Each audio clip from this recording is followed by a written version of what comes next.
NAYPYITAW, Myanmar. 6 months after seizing power from the elected government, Myanmar's military leader on Sunday repeated his pledge to hold fresh elections in 2 years and cooperate with Southeast Asian nations on finding a political solution for his country.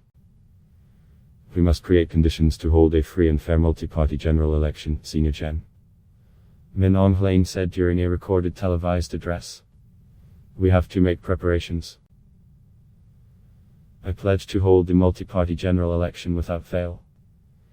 The military authorities would accomplish the provisions of the state of emergency by August 2023, he said. The state of emergency was declared when troops moved against the elected government of Aung San Suu Kyi on February 1, an action the generals said was permitted under the military-authored 2008 constitution.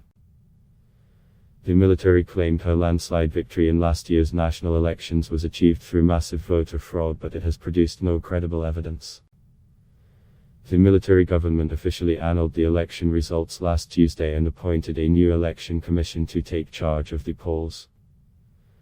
The military takeover was met with massive public protests that resulted in a lethal crackdown by security forces who routinely fire live ammunition into crowds. As of Sunday, 939 people have been killed by the authorities since February 1, according to a tally kept by the Independent Assistance Association for Political Prisoners. Casualties are also rising among the military and police as armed resistance grows in both urban and rural areas. Moves by the Association of Southeast Asian Nations to broker a dialogue between the military government and its opponents have stalled after an agreement at an April summit in Jakarta to appoint a special envoy for Myanmar. Min Aung Hlaing said that among the 3 nominees, Thailand's former Deputy Foreign Minister Virsakti Futrakul was selected as the envoy. But for various reasons, new proposals were released and we could not keep moving onwards. I would like to say that Myanmar is ready to work on ASEAN cooperation within the ASEAN framework, including the dialogue with the ASEAN Special Envoy in Myanmar, he said. ASEAN foreign ministers were expected to discuss Myanmar in virtual meetings this week hosted by Brunei, the current chair of the 10-nation bloc.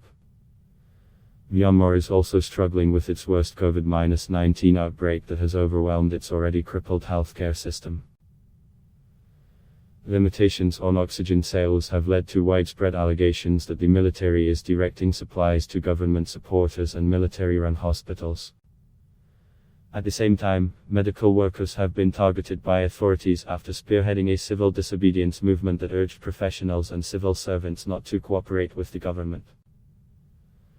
Min Aung Hlaing blamed the public's mistrust in the military's efforts to control the outbreak on fake news and misinformation via social networks, and accused those behind it of using COVID-19 as a tool of bioterrorism.